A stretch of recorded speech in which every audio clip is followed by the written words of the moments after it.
नमस्कार। बिहार की बात में आपका स्वागत है। मैं हूं पंकज कुमार। इस खास पेशकश में हम चर्चा करने जा रहे हैं प्रशांत किशोर की उन बातों के बारे में जिसमें उन्होंने कहा कि नीतीश कुमार की ताबूत की आखिरी 3 कीलें कौन सी साबित होंगी। प्रशांत किशोर यहीं पर नहीं रुके, वो बड़े ही विस्तार से समझा रहे थे कि आखिरकार वो नीतीश कुमार के विरोधी क्यों हो गए।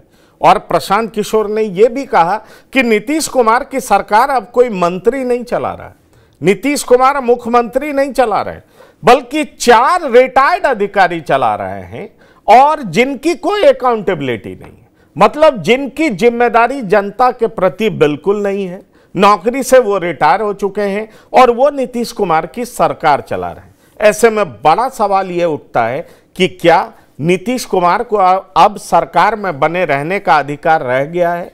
जनता को क्या ऐसी सरकार को चुननी चाहिए जो कि रिटायर्ड अधिकारियों के भरोसे चलती हो? प्रशांत किशोर ने यह भी कहा कि वो जब नीतीश कुमार की मदद करते थे या उनके समर्थक थे तब नीतीश कुमार कुछ और थे। 2014 के नीतीश कुमार और 2024 के नीतीश कुमार में बड़ा फर्क है, क्योंकि एक जमाना वो भी था जब एक रेल एक्सीडेंट हुआ था, कुछ लोग उसमें मारे गए थे, तो नीतीश कुमार ने मॉरलिटी के आधार पर, जी हां, उन्होंने इस्तीफा दे दिया था। लेकिन अब नीतीश कुमार वो हैं कि 43 विधायक होने के बावजूद मुख्यमंत्री बने रहना चाहते हैं। एन केन प्रकारेण वो सीएम की कुर्सी पर डटे रहना चाहते हैं। वो कभी आरजेडी के तरफ जाते हैं, कभी बीजेपी के तरफ जाते हैं, घटक दल जरूर बदल जाते हैं, लेकिन मुख्यमंत्री वही रहते हैं। इसलिए मैं नीतीश कुमार का विरोध कर रहा हूं। आइए पहले सुनते हैं प्रशांत किशोर क्या कह रहे हैं, उसके बाद हम शुरू करेंगे चर्चा कि कौन से रिटायर्ड अधिकारी नीतीश कुमार की सरकार चला रहे हैं और साथ ही साथ वो कौन से 3 मुद्दे हैं जो नीतीश कुमार की ताबूत के अंतिम 3 कील साबित होंगे। आइए हम सुनते हैं क्या कह रहे हैं प्रशांत किशोर। आज जिस नीतीश कुमार का मैं विरोध कर रहा हूं वो नीतीश कुमार है जिसके लिए गांव-गांव में लोग कह रहा है कि भैया बिहार में लालू का जंगल राज, अपराधियों का जंगल राज देखे थे, ये नीतीश का जो राज है ये अधिकारियों का जंगल राज है। यहाँ बैठा हुआ हर पत्रकार जानता है कि ये पूरी व्यवस्था, पूरा सरकार चंद अधिकारी, कोई विधायक मंत्री भी नहीं चला रहा है। आपको कैमरे पर कह रहे हैं, कोई विधायक मंत्री नहीं चला रहा है, चंद अधिकारी, वो भी सेवानिवृत्त अधिकारी सलाहकार बनकर बैठ गए और पूरे 13 करोड़ लोगों के भाग्य विधाता बनकर बैठ गए हैं। ना वो उनका नौकरी है, नौकरी से रिटायर हो चुके हैं, जनता ने उनको चुना नहीं है और पूरे बिहार को 4 अधिकारी मिलकर चला रहे हैं। नाम आपको पता है, नाम लेकर हम उनको ग्लोरीफाइड नहीं कर रहे हैं, लेकिन आपके जरिए जरूर बताना चाह रहे हैं कि 13 करोड़ बिहार के लोगों का भविष्य सेवानिवृत्त 4 अधिकारी मिलकर नहीं तय कर सकते हैं। बिहार की जनता को इतना मूर्ख मत समझिए, चुनाव आने दीजिए, कोई नहीं बचने वाला है। जिस दिन 2020 का चुनाव का परिणाम आया, नीतीश कुमार अपना फोन का रिकॉर्ड जारी करे, कम से कम 3-4 बार हमसे बात किया। इस शख्स ने 3-4 बार हमसे बात किया।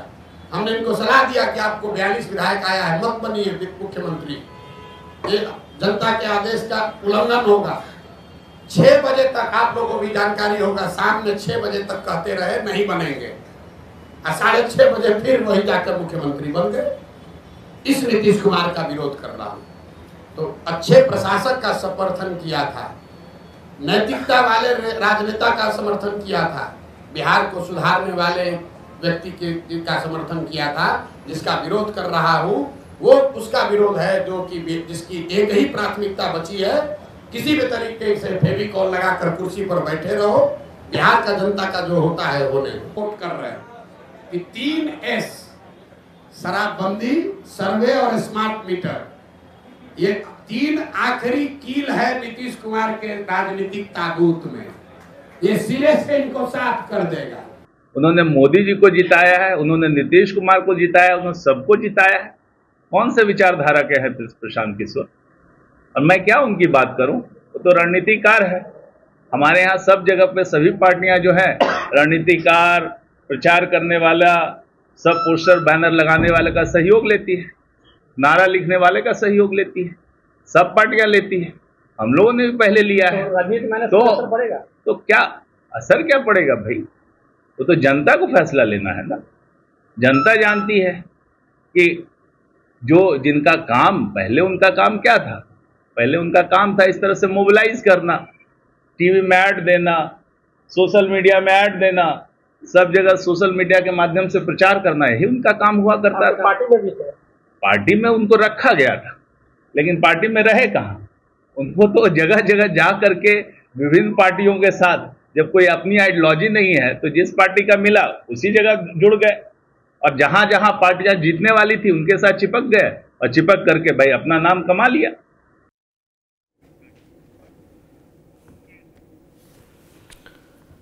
तो आपने सुना, ये जवाब देने वाले भी रिटायर्ड अधिकारी हैं, मनीष वर्मा। इनफैक्ट इन्होंने वीआरएस लिया, उड़ीसा कैडर के आईएएस ऑफिसर थे, फिर ये बिहार आए, बिहार में कुछ समय इन्होंने सेवा दी, और उसके बाद अब औपचारिक तौर पर राजनीति में जुड़ गए। सवाल ये उठता है कि इन दिनों मनीष वर्मा को कार्यकर्ताओं से मिलने की जिम्मेदारी भी सौंपी गई है। अब ये हर जिले में रुकेंगे, कार्यकर्ताओं से मिलेंगे। तो चर्चा ये भी है कि नीतीश के वारिस के तौर पर क्या मनीष वर्मा को प्रोजेक्ट किया जा रहा है, क्योंकि इनकी जाति भी वही है, और यही सवाल अब उठने लगे। लेकिन हम आते हैं प्रशांत किशोर की बात पर।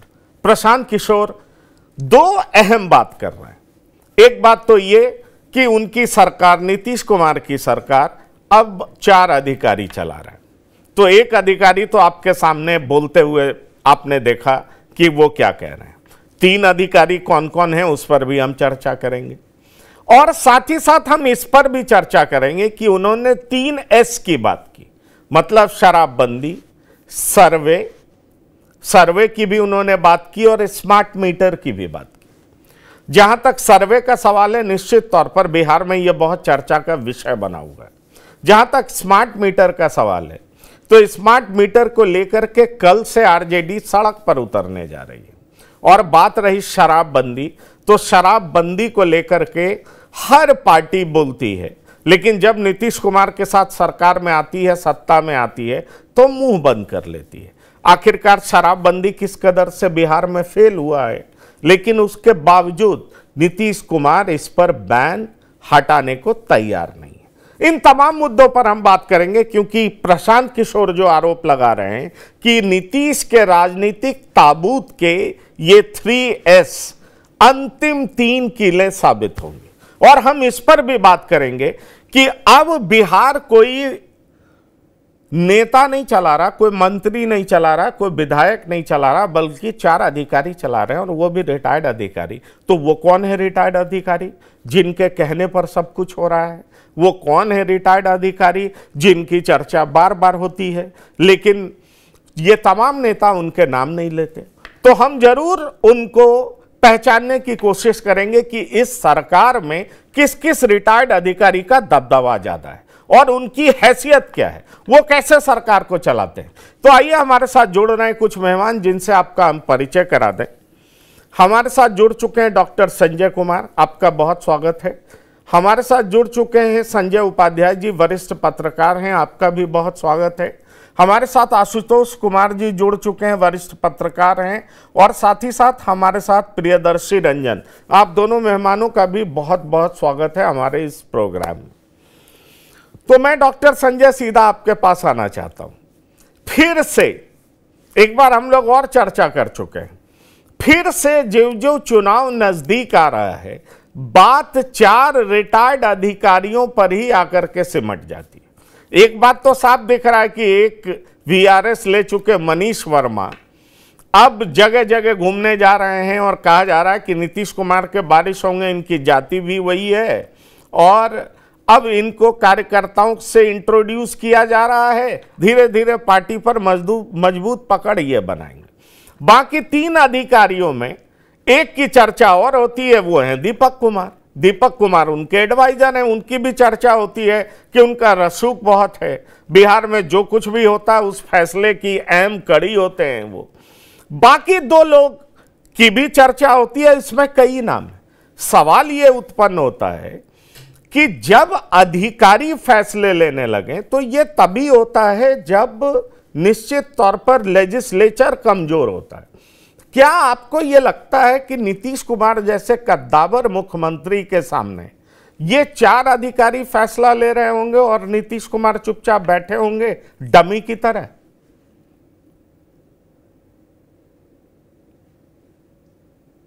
हाँ, अपनी नजर मांग रहे हैं कुछ तो।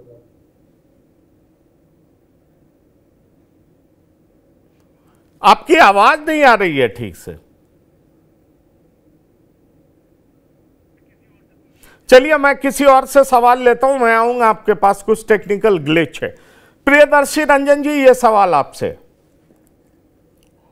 देखिए, सवाल पुराना है, पहले भी इस पर कई बार चर्चाएं हो चुकी हैं कि बिहार में क्या पूर्व अधिकारी या अधिकारी सरकार चला रहे हैं। प्रशांत किशोर नहीं, ये बड़ा मुद्दा बनने जा रहा है। जो चुनाव पास आ रहा है, ये बड़ा मुद्दा बनने जा रहा है।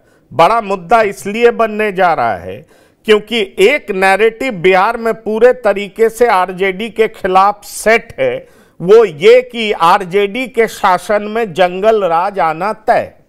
प्रशांत किशोर जिस तरीके से नीतीश कुमार के खिलाफ अधिकारी राज का नैरेटिव सेट करने में लगे हुए हैं और ये लगभग अब लोगों की जुबान पर यह बात आ चुकी है, तो सवाल यह है कि पहले जंगल राज में लूटा जाता था, अब अधिकारी राज में लूटा जा रहा है। और अधिकारी राज भी किसका? तो रिटायर्ड अधिकारी।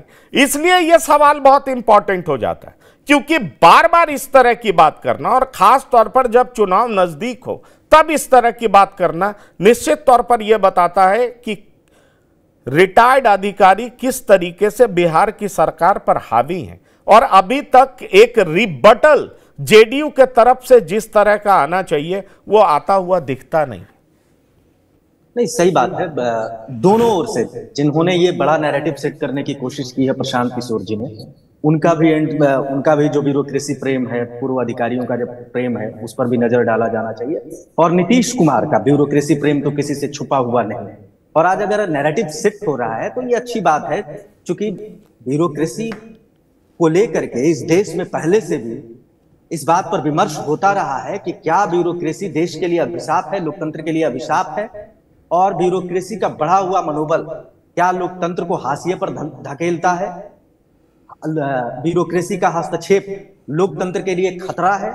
और अगर ये खतरा है, अगर विधायपालिका में और चुनी हुई सरकार में अगर अधिकारियों का हस्तक्षेप है, पूर्व अधिकारियों का हस्तक्षेप है, तो यह स्वस्थ लोकतंत्र के लिए ठीक नहीं है।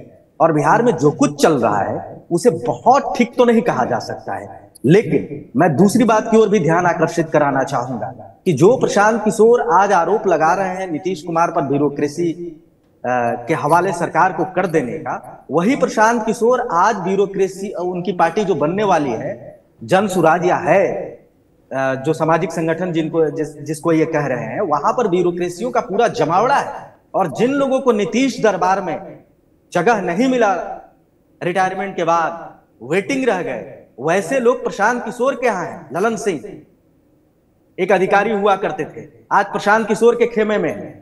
कई ऐसे अधिकारी जिनको भारतीय जनता पार्टी और जनता दल यूनाइटेड में जगह नहीं मिला, वो प्रशांत किशोर के यहाँ चले गए।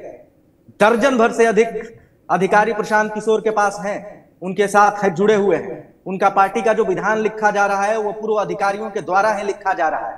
और अगर प्रशांत किशोर यह मानते हैं कि अधिकारी अच्छे नहीं है लोकतंत्र के लिए, या अधिकारियों की नीति बेहतर नहीं है सरकार को चलाने के लिए, तो फिर प्रशांत किशोर के खेमे में वो लोग क्या कर रहे हैं? प्रशांत किशोर को इस पर भी सफाई देना चाहिए। दूसरी बात, अब जो नीतीश कुमार को लेकर के मेन जो नैरेटिव सेट हो रहा है, यह होना भी चाहिए। अगर विधायिका पर ब्यूरोक्रेसी हावी होगा तो लोकतंत्र खतरे में पड़ेगा, जनता के मुद्दों को किनारे लगाया जाएगा। चूंकि तानाशाही का जो लोकतंत्र में तानाशाही का जो सबसे बड़ा तरीका माना जाता है, वो तरीका माना जाता है कि आप अफसरशाही को बढ़ा दीजिए। और ये अफसरशाही अगर बढ़ी हुई है, कुछ नाम है दीपक कुमार का, अंजनी सिंह का, और जो अभी मनीष वर्मा इधर पार्टी में चले आए हैं, ऐसे कई नाम हैं जो नीतीश कुमार के दरबार में हैं। भुंजा दरबार का जिक्र आरसीपी सिंह ने पहले बताया बताया ही था कि किस तरीके से उनके यहाँ भूंजा दरबार लगता था, और उस भूंजा दरबार में भी कई अधिकारी होते थे। कई ऐसे अधिकारी हैं जो आज भी नीतीश कुमार के बेहद प्रेमी हैं और राजनीति में नहीं आते हुए भी सीधे विधायिका में हस्तक्षेप कर रहे हैं। ये स्वस्थ लोकतंत्र के लिए ठीक नहीं है और नीतीश कुमार को नुकसान हो रहा है इसका, और जनता जानती है। आप अच्छे शासक हो सकते थे, हुए, बहुत बढ़िया आपके प्रति नैरेटिव रहा। इसके बाद भी 2020 का बिहार विधानसभा चुनाव देख लीजिए, आप तीसरे नंबर की पार्टी बन गए। तो कुछ तो कमियां रही होंगी जो जनता ने आपको किनारे कर दिया, और ये ब्यूरोक्रेसी का जो मामला है ये भी उसमें से एक है। आज प्रशांत किशोर या राष्ट्रीय जनता दल या अन्य जो दल हैं, वे अगर ये नैरेटिव सेट कर रहे हैं कि नीतीश कुमार का ब्यूरोक्रेसी प्रेम बिहार के लिए खतरनाक है, तो इस मुद्दे को हवा दिया जाना चाहिए। लेकिन साथ ही यह भी देखा जाना चाहिए कि जो लोग इस मुद्दे को हवा दे रहे हैं वो लोग कितने इस मामले पर बैलेंस हैं। जी, जो लोग हवा दे रहे हैं वो लोग इस मामले में कितने बैलेंस है, सवाल ये नहीं है। सवाल ये है कि जो काम जिसका है वो काम उसको ही करना चाहिए। सवाल ये है कि अगर विधायिका का काम और जो है वो काम कोई और कर रहा है, एग्जीक्यूटिव जो है लेजिस्लेचर का काम करने लगे, लेजिस्लेचर जो है वो जुडिशरी का काम करने लगे, तो निश्चित तौर पर प्रॉब्लम्स तो आएंगी। और जो हम कहते हैं कि डेमोक्रेसी में हम चुनते हैं लोगों को और वो हमारे लिए जिम्मेदार होता है, और अगर वही शासन ना करे और कोई ऐसे लोग शासन करने लगे जिनकी जिम्मेदारी हमारे प्रति तो है नहीं, तो सवाल ये उठता है कि ऐसे अनअकाउंटेबल लोग जिनकी कोई अकाउंटेबिलिटी नहीं है और वो अगर किसी स्टेट को चलाएं तो ये डेमोक्रेसी तो कहलाएगा नहीं। और ये सवाल बार बार उठ रहा है। सवाल ये भी उठ रहा है कि कई ऐसे ब्यूरोक्रेट जो कि रिटायर कर जाते हैं, फिर किस कैपेसिटी में एडवाइज़र बन करके अलग अलग पद पर बैठ करके सरकार को इन्फ्लुएंस करते रहते हैं। आखिरकार जो उनके नीचे के ऑफिसर्स होते हैं, क्या उनका मनोबल नहीं टूटता है? सवाल ये भी उठता है कि जो इस तरह के अधिकारी होते हैं वो एक कुकून की तरह ऐसे गवर्नमेंट को घेर लेते हैं, सरकार के मुखिया को घेर लेते हैं कि सरकार के मुखिया उनसे बाहर देख ही नहीं पाते। और इसीलिए तो ये सवाल उठ रहा है और कई नामों की चर्चा भी हो रही है कि भाई ये रिटायर हो गए फिर भी सालों तक सरकार के साथ बने हैं या बने रहे हैं।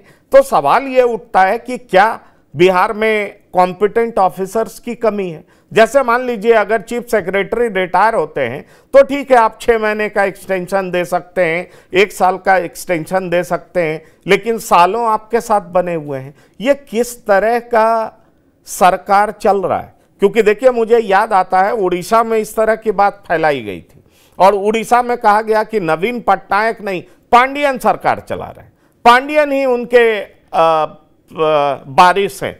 और देखिए किस तरह का परिणाम आया, नवीन पटनायक कहीं के नहीं रहे। अभी तक के इनविंसिबल नवीन पटनायक हाल के चुनाव में हार गए। इसलिए नीतीश कुमार को लेकर के अब इस तरह की बात कही जा रही है कि नीतीश कुमार खुद सरकार चला नहीं रहे, उनके बदले रिटायर्ड अधिकारी सरकार चला रहे हैं। कुछ दिन पहले आरजेडी भी कही थी कि एक रिटायर्ड अधिकारी के जूते की नोक पर पूरा पुलिस तंत्र सर झुकाए खड़ा है, इसलिए इंडिपेंडेंटली फैसला नहीं ले सकता है। सवाल अगर इस तरह का विपक्ष करने लगे और ये नैरेटिव सेट होने लगेगा तो ये एनडीए के लिए खतरे की घंटी है। आशुतोष जी, क्या आपको नहीं लगता कि एनडीए के बीच में अगर ये मैसेज जाएगा कि लालू के शासन में जंगल राज, नीतीश के शासन में अधिकारी राज, लूट तब भी हो रहा था, लूट अब भी हो रहा है, पहले गुंडे लूट रहे थे अब अधिकारी लूट रहे हैं, इस तरह की बात हो रही है क्योंकि मंत्री सरकार चला नहीं रहा, मुख्यमंत्री सरकार चला नहीं पा रहे हैं, सरकार तो अधिकारी चला रहे हैं और वो भी वो अधिकारी जो कि रिटायर्ड है।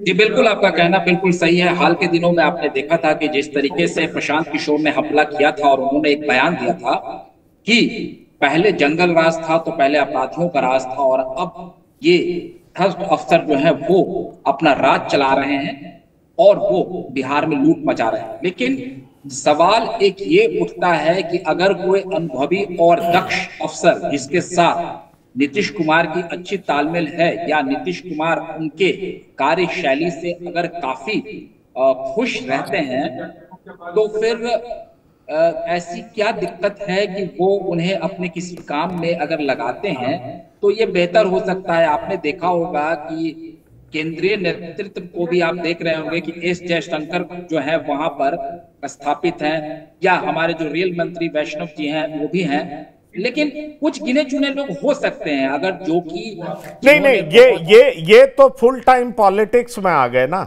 ये फुल टाइम पॉलिटिक्स में आ गए। मैं मानता हूं पीएमओ में भी कई रिटायर्ड अधिकारी रहे हैं, लेकिन नैरेटिव इस तरह का सेट नहीं हो पाया अभी तक कि बीजेपी सरकार जो है मोदी नहीं चला रहे, पीएमओ के कुछ अफसर चला रहे। इस तरह का नैरेटिव विपक्ष सेट नहीं कर पाया। विपक्ष चुनाव में ये भले ही सेट करने की कोशिश किया था कि कितने अधिकारी ईबीसी हैं, कितने अधिकारी एससी से हैं, लेकिन ये किसी ने नहीं कहा कि सरकार मोदी जी नहीं चला रहे, सरकार अमित शाह नहीं चला रहे, बल्कि उनके पीएमओ के अधिकारी चला रहे हैं। इस तरह की बात किसी ने नहीं की।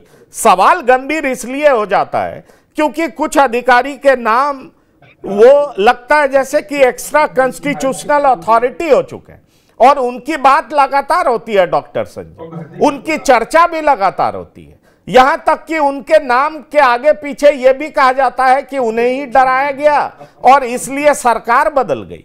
ये मेरे साथ इंटरव्यू में शक्ति यादव ने कहा था कि एक अधिकारी के खिलाफ ईडी की चिट्ठी आती है, कोलकाता में मीटिंग होती है, वो रिटायर्ड अधिकारी हैं और सरकार बदल जाती है। क्या अधिकारी सरकार बदल देता है? क्या अधिकारी तमाम ट्रांसफर पोस्टिंग कर रहा है? क्या ये 1, 2, 3, 4 रिटायर्ड अधिकारी सारे फैसले ले रहे हैं? तो हम जिनको चुनते हैं, हम जिनको सदन में भेजते हैं, जिनका काम है कानून बनाना, जिनका काम है पॉलिसी तैयार करना, वो ये काम ना करके ये काम रिटायर्ड अधिकारियों के हवाले कर दिया गया है, जो कि हमारे लिए बिल्कुल अकाउंटेबल नहीं है, जनता के लिए बिल्कुल अकाउंटेबल नहीं है। और ये मैं नहीं कह रहा हूं, ये प्रशांत किशोर कह रहे हैं। अगर ये नैरेटिव सेट हो जाता है कि पहले लालू राज में गुंडा राज था, जंगल राज था, अब नीतीश कुमार में अधिकारी राज हो गया, आम आदमी की कोई नहीं सुनता, बिना पैसे का कोई काम नहीं होता, पैसे पे ट्रांसफर पोस्टिंग हो रहा है, सारे फैसले पैसे के एवज में ही किए जा रहे हैं, आपको नहीं लगता कि ये एनडीए सरकार के लिए बहुत ही खतरनाक होने जा रहा है? जी बिल्कुल, आपका कहना बिल्कुल सही है। आपने देखा कि अभी शिक्षा मंत्री जो हमारे हैं वो भी अधिकारी ही रहे हैं। तो जिस तरीके से नीतीश कुमार को लेकर जनता के बीच में ये नैरेटिव जाएगा या जा रहा है, निश्चित तौर पर एनडीए को इससे नुकसान उठाना पड़ेगा, क्योंकि पिछले दफा भी आपने कुछ दिन पहले भी देखा था कि किस तरीके से नीतीश कुमार के एक अफसर जो है वो एक विधायक को डांट रहे थे, उसका वीडियो भी वायरल हुआ था। तो इस तरीके से कई तरह की जो घटनाक्रम हो रही है, और इसको लेकर क्योंकि विपक्ष तो हमलावर होगा ही, लेकिन जिस तरीके से अधिकारियों का जो राज रहा है, और नीतीश कुमार को कहा जाता है कि वो 5 IAS अधिकारियों के साथ ही बैठते हैं, विधायकों से उनकी मुलाकात कम सुलभ हो पाती है, विधायकों को ज्यादा तवज्जो नहीं दिया जाता। ये कमोवेश अगर आप इस थ्योरी पर बात करेंगे तो नीतीश कुमार की जो पूरी राजनीतिक करियर रही है बिहार की राजनीति में बतौर मुख्यमंत्री, तो उस पूरे दौर को अगर आप देखेंगे नजदीक से, तो उनके सामने किसी की ये हिमाकत नहीं होती थी किसी विधायक की कि वो उनके फैसले को चुनौती दे दे। लेकिन वही जो कुछ उनके 4-5 भरोसेमंद IAS अफसर हुआ करते थे, वो काफी ज्यादा, देखिए बात यहाँ पे भरोसेमंद IAS ऑफिसर हर मुख्यमंत्री प्रधानमंत्री के होते हैं, और दरअसल इसी तरह का संबंध जो होता है वो ब्यूरोक्रेसी और लेजिस्लेचर में होता है। जो सत्ता के शीर्ष पर बैठे होते हैं, इन दोनों के संबंध के साथ ही जो है सरकार चलती है, सारे काम होते हैं। इन दोनों में अच्छे रिश्ते हों, अच्छे ताल्लुकात हों, ये जरूरी भी होता है। लेकिन सवाल ये है कि अगर ब्यूरोक्रेसी लेजिस्लेचर पे हावी होने लगे तो निश्चित तौर पर यह खतरे की घंटी मानी जाती है। माना जाता है कि क्या वो नेता थक गया है, क्या वो नेता कैपेबल नहीं रह गया है, क्योंकि देखिए बहुत तरह की बातें हो रही हैं। बातें बहुत तरह की इसलिए हो रही हैं कि अभी डीजीपी अपने बीच टेन्योर में छोड़कर चले जाते हैं। उस समय भी आरजेडी ने आरोप लगाया कि यहाँ एक रिटायर्ड अधिकारी किसी को काम करने नहीं देते क्योंकि कॉम्पिटेंट ऑफिसर्स की कमी नहीं है।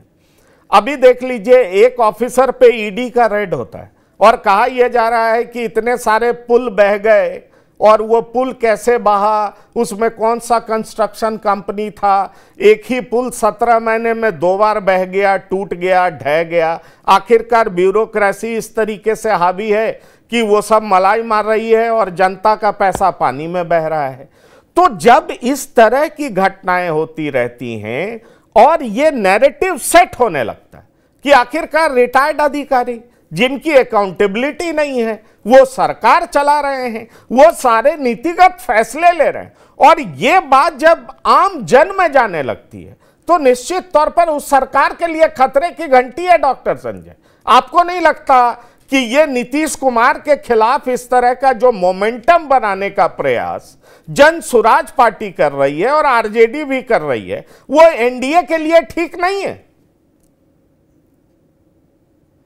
नहीं, मैं एक कोई इंसिडेंट बता रहा हूँ। 3-4 दिन पहले प्रशांत किशोर जी से एक लंबी मुलाकात कई लोगों की हुई थी, उसमें मैं भी था। और जो आप कह रहे हैं उसको उन्होंने 1-1.5 घंटे तक लगातार एक्सप्लेन किया कि क्या आप लोगों को नहीं पता है, ये हम तो बोलते ही रहते हैं, लेकिन आप लोगों को भी तो पता है कि बिहार की व्यवस्था चल कैसे रही है।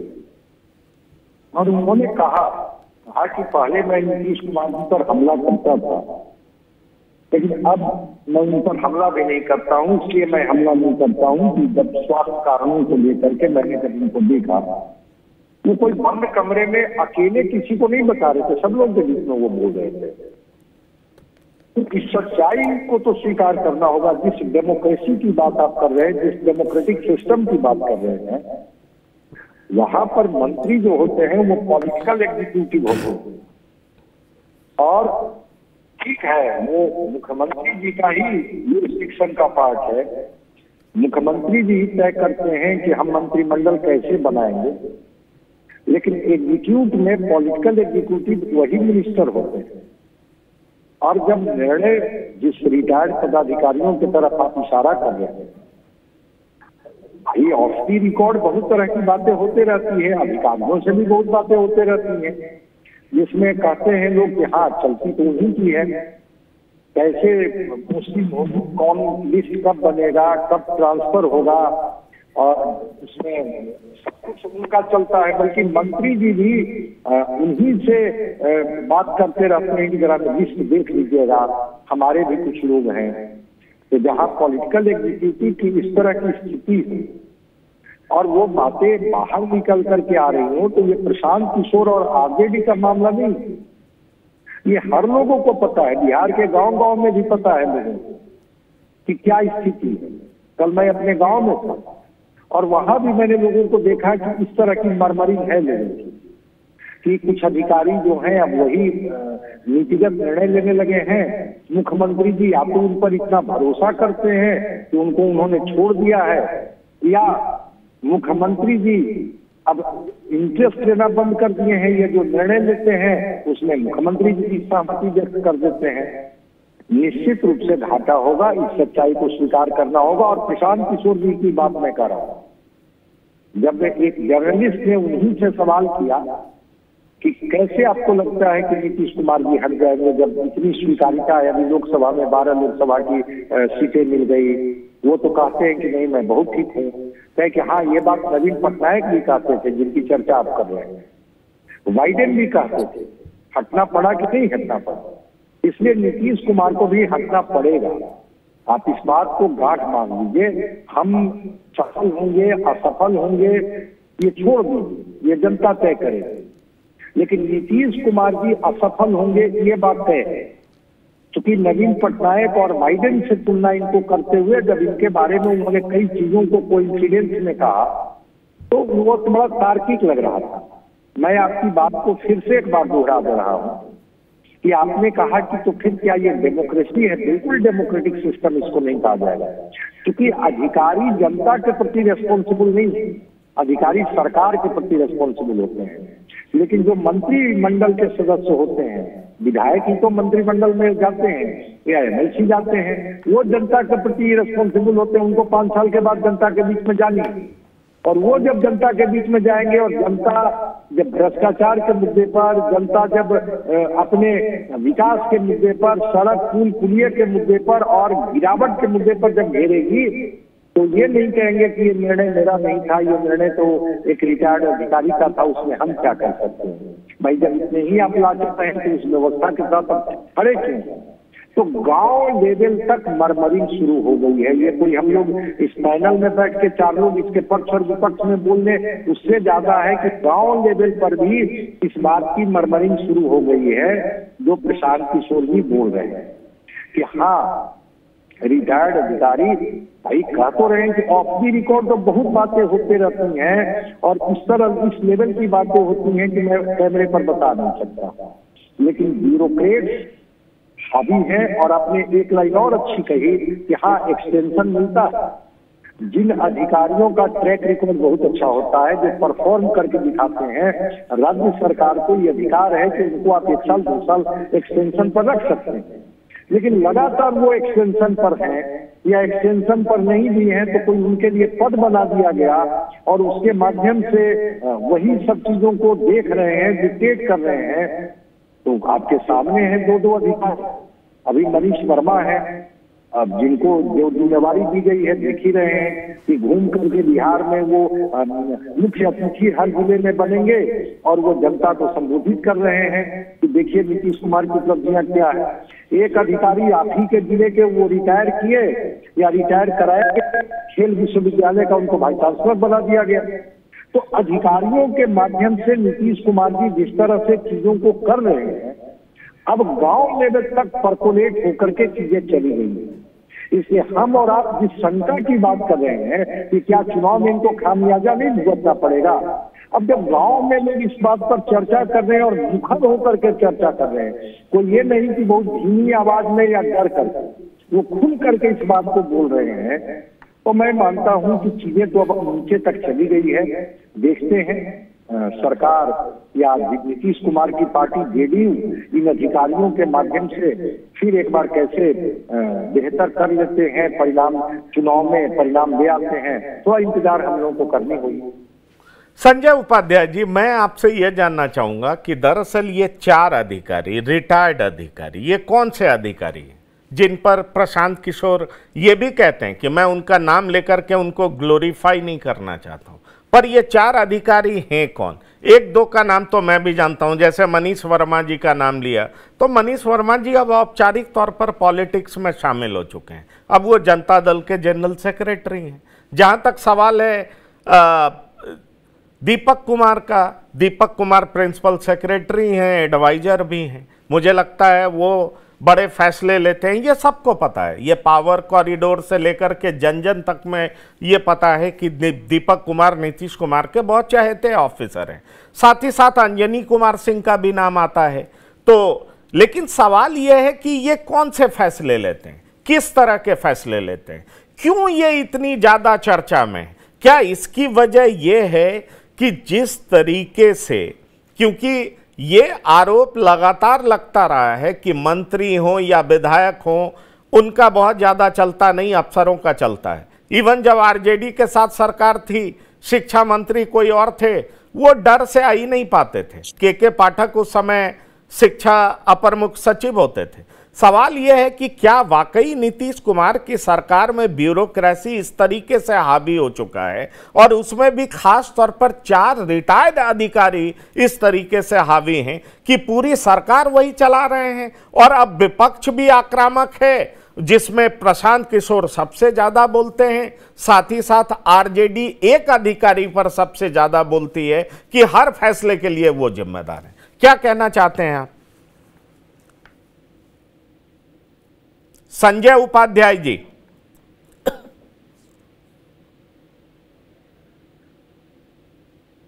संजय उपाध्याय जी, क्या आप मुझे सुन पा रहे हैं?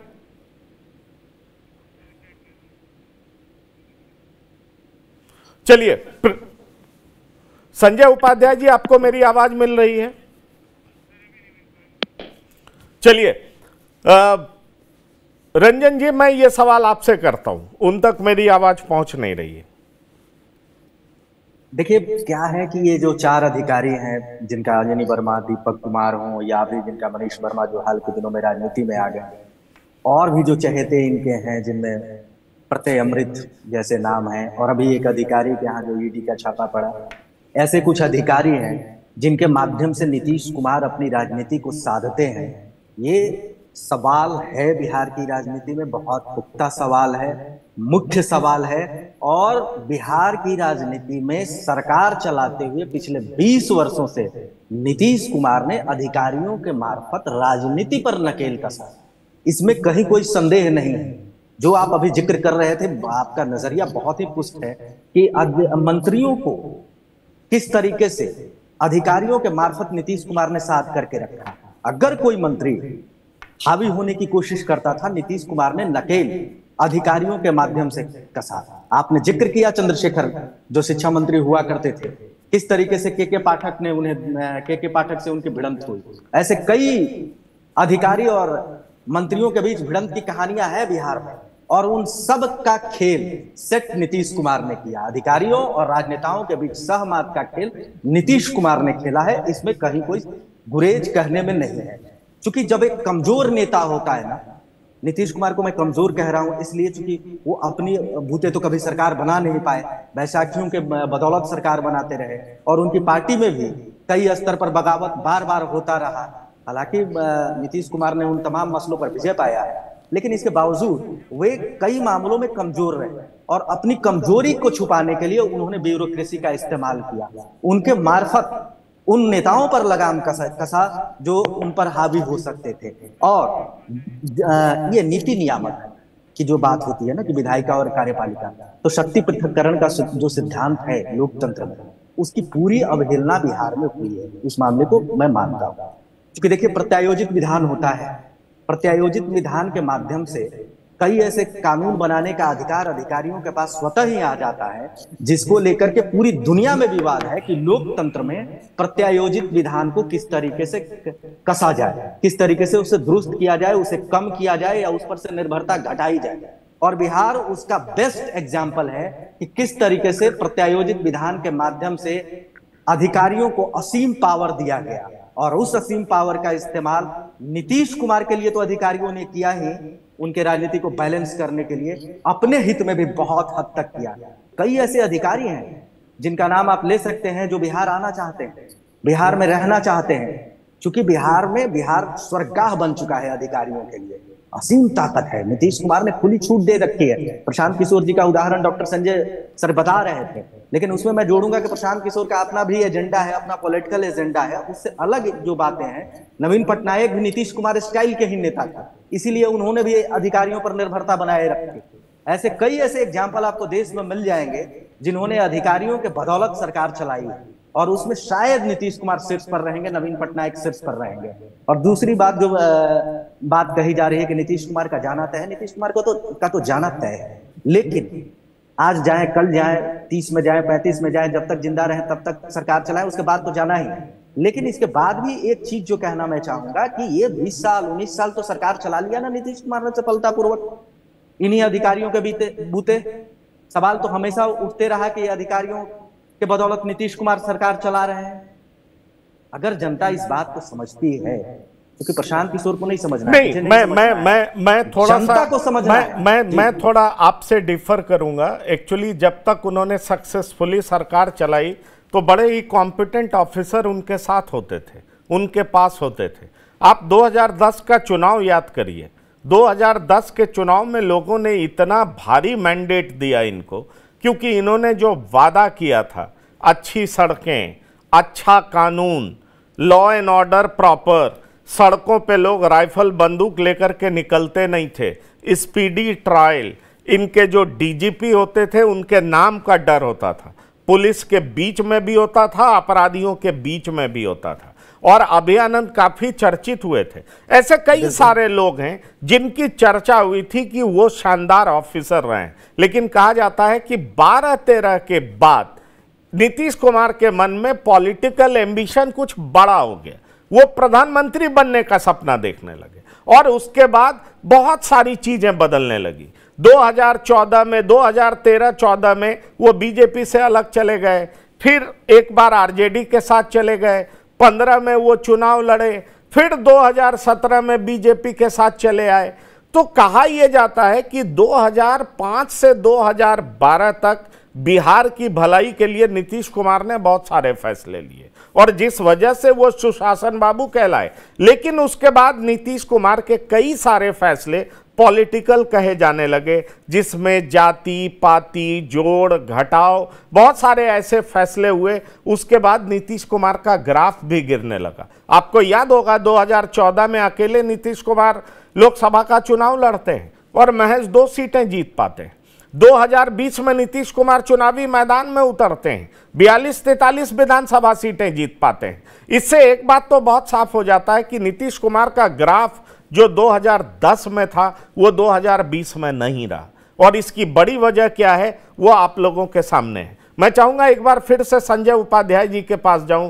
Sanjay Upadhyay ji, bureaucrats, 4 bureaucrats, retired bureaucrats वो सरकार चला रहे हैं जिनकी कोई अकाउंटेबिलिटी नहीं है, जनता के प्रति जिम्मेदारी नहीं है। क्या आपको लगता है कि आने वाले चुनाव में जनसुराज इसको बहुत बड़ा मुद्दा बनाने जा रहा है?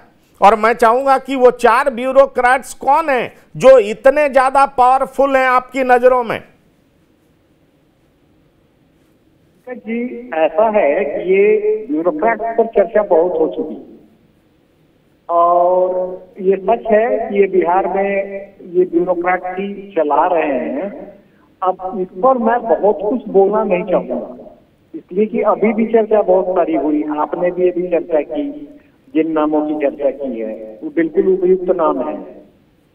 मेन जो वो 4 एज की बात कर रहे हैं वो ग्राउंड लेवल से जुड़ी हुई चीजें हैं। प्रशांत किशोर जी ने जो बातें की है 4 एज, जैसे शराबबंदी सर्वे, तो सर्वे अपने आप में इतना कॉम्प्लिकेटेड केस है बिहार में लैंड से जुड़ा हुआ कि भ्रष्टाचार का आलम एकदम माने सैलाब एकदम उमड़ पड़ा है ये प्रखंडों में।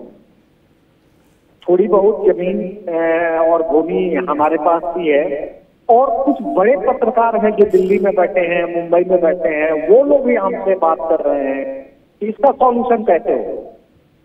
हालांकि सरकार का नीयत यहाँ बिल्कुल एकदम साफ दिख रही है, बड़ी अच्छी चीज है ये। माने अगर सर्वे एंड सेटलमेंट लैंड का हो जाए तो यहाँ से क्राइम 50% खत्म हो जाए। अभी हाल के दिनों में नवादा में एक बस्ती को ही जला दी गई, वो इसी को लेकर, वो लैंड को ही लेकर 80 घर जलाए गए। तो अब सबसे बड़ी बात है 1970 के जो कागजात है, दस्तावेज है, सेल डीड है, वो सेल डीड 1970 के पहले वाला कैथी लिपि में है। कैथी लिपि पढ़ने वाले लोग यहाँ है नहीं। उस लिपि का उद्भव और विकास के बारे में मैं पढ़ रहा था तो 5वीं सदी से शुरू होकर शेरशाह के टाइम तक आया। शेरशाह ने तो उसको राजकीय दर्जा भी दे दिया था, लेकिन बाद में उसका ह्रास होता गया है उस लिपि का। खड़ी हिंदी फिर आ गई, तो अब वो एक दस्तावेज पढ़ने के लिए जमीन का 5000 रुपए लिए जा रहे हैं। एकदम क्लियर है, ऑब्वियस है, ये कई पत्र पत्रिकाओं में ये छप चुका है। दूसरी सबसे बड़ी बात है वंशावली बनाने वाली बात। वंशावली में 2005 में जो कुछ भी एक्ट में परिवर्तन हुआ है, लैंड एक्ट में परिवर्तन हुआ है, हिंदू फैमिली एक्ट में जो परिवर्तन हुआ है, उसको लेकर एक बहुत बड़ा मामला खड़ा हो गया है कि उसमें बेटियों को भी नाम देना पड़ेगा, बहनों को भी देना पड़ेगा। नेचुरली जिससे संबंध अच्छे नहीं है, घर में शादी ब्याह की, पढ़ाया लिखाया, उसको शादी ब्याह हो गई, घर चली गई। अब वो अगर उसकी मनसा सही हो सकता है, उसका हस्बैंड का मनसा गलत हो, जो गलत करे। इस तरह के केसेज आए हैं कैसे चल रहे हैं, कैसे मामले हैं। तो ये फैमिली भी इससे टूट रहा है, परिवार भी टूट रहा है। खैर ये तो कानून की बात है, इस पर मैं नहीं जाऊंगा, लेकिन भ्रष्टाचार का आलम भयानक है। प्रखंडों में। और सबसे भारी चूक हुई है सरकार से कि कैथी लिपि पढ़ने वाले को ट्रेनिंग दी ही नहीं गई, सो दैट कि 1970 के पहले वाला दस्तावेज वो पढ़ सके। ऐसी स्थिति में उनके जो कैथी मामूली जानने वाले हैं, ब्लॉक में 1-2 मिल जा रहे हैं, 24 घंटा उनके यहाँ भीड़ लगी रह रही है। कई पंचायतों में तो इसका विरोध हो गया है, भारी विरोध, भागना पड़ा है वहां से। लैंड सेटलमेंट ऑफिसर इस कलिप को, पूरे कलिप को लेकर भागना पड़ा है। तो इसको सरकार की यहाँ मंशा बिल्कुल सही है, क्योंकि 2016 में सबसे अधिक जमीन से जुड़ी हुई हिंसा अर्थात हत्या बिहार में ही हुई थी। एनसीआरबी की रिपोर्ट 17 में भी स्थिति वही रही, 18 में भी कमोबेश स्थिति वही रही। 60% केसेस जो है कोर्ट में वो लगभग वो लैंड से रिलेटेड है। ये सब है मामला। सरकार की मंशा यहाँ बिल्कुल साफ दिख रही है। सरकार 2011 से ही इस पर काम कर रही है कि कैसे इसको ठीक ठाक किया जाए, डिजिटलाइज कर दिया जाए और इसको मोबाइल से कनेक्ट किया जाए, एक ओटीपी नंबर दिया जाए।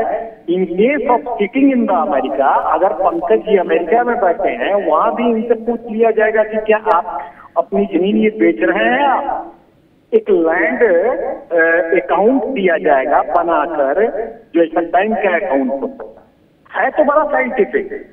ऑफकोर्स ये बिहार में तीसरी बार हो रहा है। एक जो लॉर्ड इरविन के टाइम में हुआ था ब्रिटिश एज में, लॉर्ड इरविन के नहीं ठीक है, ये तीसरी बार हो रहा है। इंटेंशन बहुत सही है, लेकिन क्या ये काउंटर प्रोडक्टिव हो रहा है? देखिए इंटेंशन तो सर पंकज जी सही है, बिल्कुल। मैं उसी मैं वही तो कह रहा हूं कि सरकार का इंटेंशन सही है, लेकिन एग्जीक्यूट कौन करवाएगा? अगर एग्जीक्यूशन में आप फेल हो रहे हैं, हाँ, तो आपका एडमिनिस्ट्रेशन का फेलियर है ना। एडमिनिस्ट्रेशन का फेलियर है ना। आपने शराबबंदी भी राइट इंटेंट से शुरू कराया। 20,000 करोड़ का आप सुन लीजिए एक मिनट, जब मैं बोलूं फिर आप बोलिएगा। 20,000 करोड़ का पैरेलल इकोनॉमी भी तो खड़ा हो गया संजय जी। इंटेंट सरकार का सही हो, पर एग्जीक्यूशन अगर ठीक नहीं हो तो बेहतर एडमिनिस्ट्रेशन तो कहा नहीं जाएगा ना। फिर तो आपकी किरकिरी होनी तय है। और अब तो एक मुद्दा स्मार्ट मीटर का भी आ गया है। कल से आरजेडी इसके लिए सड़कों पर उतर रही है। कहा जा रहा है कि किसानों को समझाएंगे स्मार्ट मीटर मत लो, क्योंकि जरूरत से ज्यादा बिल आने लगा है। एक एक किसान का लाखों रुपए बिल आ रहा है, और कई जगह हम न्यूज में भी पढ़ते हैं।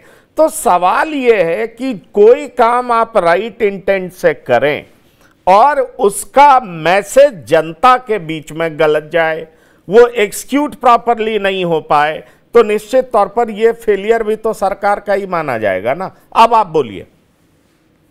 हाँ बिल्कुल, ये पूरा गवर्नमेंट का ही माना जाएगा, जिम्मेवार दोषी सब माना जाएगा। इंटेंशन भले तो बहुत क्लियर हो। अब शराबबंदी की बात कर रहे हैं। कल रात में शराबबंदी के लिए रेड होने गया वो गोपालगंज में, बीती रात, कल की घटना है। और वो शराबियों ने और धंधा करने वालों ने पूरा पुलिस को ही खदेड़ दिया। कई बार पुलिस की पिटाई हुई है। तो कुल मिलाकर के यही बात हुई ना जी। थोड़ा सा ये सुन लिया जाए कि शराबबंदी में शामिल आखिर कौन लोग, ये शामिल कौन है ये शराबबंदी में जो अरबों रुपए कमा लिए हैं, जो कल तक सड़क पर चलते थे, फॉर्च्यूनर है उनके पास, कौन है ये? चलिए आप अपनी बात कह दिए। सवाल फिर डॉक्टर संजय वहीं पे आ जाता है कि निश्चित तौर पर अगर अधिकारी भ्रष्ट होंगे, जिनका काम एग्जीक्यूशन का है डॉक्टर संजय, और जिनका काम एग्जीक्यूशन का है वो अगर प्रॉपरली नहीं करा पाते हैं, तो पैरेलल इकोनॉमी तो खड़ा हो ही जाएगा।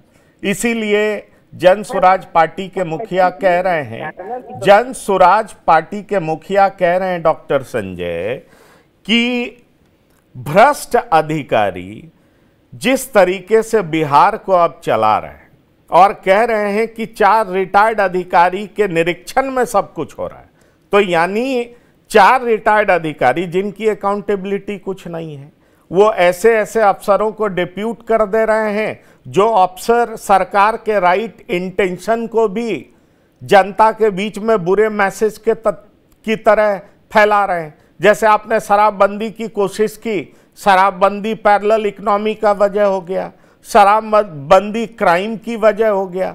आप जमीन की नपाई कराना चाहते हैं, सर्वे कराना चाहते हैं, देखिए बार बार इसका रिएक्शन आ रहा है जमीन पर, और प्रशांत किशोर कह रहे हैं SSS इस सरकार की राजनीतिक ताकत की, राजनीतिक ताबूत की 3 कील साबित होगी।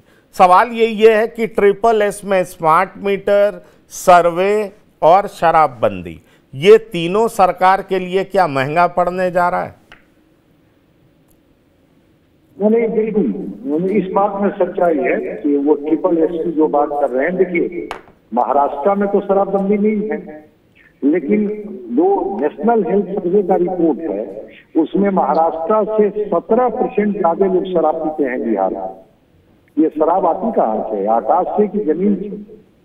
तो एग्जीक्यूट तो नहीं हो पा रहा है, और अगर एग्जीक्यूशन के लिए जिनको आपने टास्क दे रखा है, आपने हेलीकॉप्टर से लेकर के और उसके लिए स्पेशल टास्क फोर्स सब कुछ करके देख लिया, और 20,000 की एक पैरेलल इकोनॉमी खड़ी हो गई, और जहरीली शराब से मौत से लेकर और लीवर फेलियर के पेशेंट आपको मिल जाएंगे। वो जो शराब है जिसको कैसे लोग बना रहे हैं, और कहीं कोई चेक एंड बैलेंस नहीं है। बिल्कुल अभी संजय जी ने ठीक कहा कि अब तो एक्साइज के अधिकारी पुलिस को खदेड़ दे रहे हैं शराब माफिया, और उसका एक वजह से नेक्सस काम कर रहा है। क्या लगता है कि बिना अधिकारियों की मिली भगत से 20,000 करोड़ का इकोनॉमी खड़ा हो गया? आप कहते थे कि हमको 5,000 करोड़ का रेवेन्यू आता है, 20,000 करोड़ की पैरेलल इकोनॉमी कहाँ जा रही है? ये स्मार्ट मीटर को लेकर के एक मरमरिंग है, और वो भी मैं बता रहा हूँ, वो प्रशांत किशोर जी तो चूंकि ये कह रहे हैं कि ये जो मुद्दे हैं वो इनके लिए कील साबित होंगे, इसलिए कह रहे हैं कि बिल कई लोगों ने कहा कि 3 गुना, 4 गुना, 2 गुना, और चाहे विजेंद्र यादव हो, चाहे नीतीश कुमार वो कह रहे हैं कि प्रीपेड मीटर तो लगेगा। मैं एक उदाहरण बताता हूँ, आप उसके लिए गवाह और साक्षी रह रहे हैं।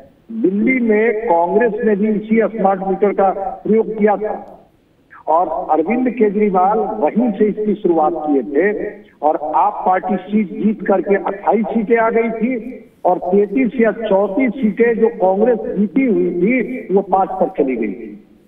क्या उसके बाद कांग्रेस फिर लौटी दिल्ली में कभी? क्या? तो स्मार्ट मीटर एक बड़ा मुद्दा है।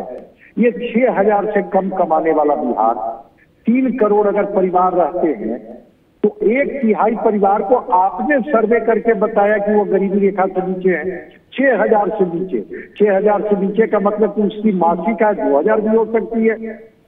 अब वो व्यक्ति 2,000 का बिजली बिल कहाँ से दे देगा? प्रीपेड मीटर लगा और तुरंत जाने लगेगा। प्लस एसेंशियल सर्विसेज है, अब लोग इस पर कह रहे हैं कि अगर उसके घर में कोई मरीज है, कोई बीमार है, कोई कुछ है, कोई ग्रेस पीरियड नहीं, आपका खत्म हुआ तुरंत बिजली काट दी जाएगी।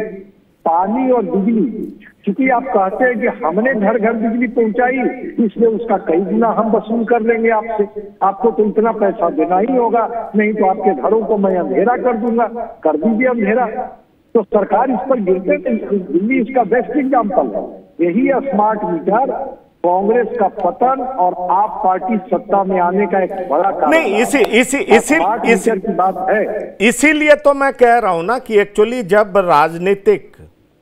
राजनीतिक पक्ष मजबूत होता है और राजनेता जो कि सत्ता चला रहे होते हैं, तो वो जमीनी हकीकत से परिचित होते हैं। उनको पता होता है कि कौन सा मुद्दा बूमरैंग कर सकता है, कौन सा मुद्दा बैकफायर कर सकता है। और खास तौर पर नीतीश कुमार जैसे मंजे हुए नेता निश्चित तौर पर इसका आकलन करने में वो बहुत देर नहीं लगाते कि नहीं इससे दिक्कत हो सकती है, इससे परेशानी हो सकती है। लेकिन सवाल ये है कि ये तीनों मुद्दे इतने बड़े हो गए हैं आम जनमानस में कि ये कहा जाने लगा है कि एनडीए के लिए बड़ी मुसीबत खड़ी कर सकता है। ऐसे में सवाल उठता है कि जो प्रशांत किशोर कह रहे हैं कि पहले जंगल राज अब अपराधी राज, तो सवाल माफ करिएगा अब अफसर राज, तो क्या अफसर राज में जो सारी चीजें हो रही हैं वो क्या जंगल राज को पीछे छोड़ देंगी? बड़ा सवाल यह है। और क्या पहले लोग जंगल राज की वजह से नीतीश कुमार को लाए, अब अफसर राज की वजह से फिर से नीतीश को बदल देंगे, किसी और को नेता चुनेंगे? क्या ऐसा संभव हो सकता है? क्योंकि प्रशांत किशोर तो ऐसा ही नैरेटिव गढ़ने में लगे हुए हैं और जन जन के बीच जाकर के वो इस तरह की बात कर रहे हैं। ये देखना दिलचस्प होगा कि प्रशांत किशोर की ये बात लोगों के जनमानस में किस हद तक बैठता है और लोग इसको लेकर के किस तरीके से रिएक्ट करते हैं। तो डॉक्टर संजय कुमार आपका, संजय उपाध्याय जी आपका, आशुतोष कुमार और प्रियदर्शी रंजन जी, बिहार की बात में शिरकत करने के लिए धन्यवाद और शुक्रिया। तो बिहार की बात में इतना ही। ताज़ा तरीन खबरों के लिए आप लगातार देखते रहिए TV9। धन्यवाद, नमस्कार।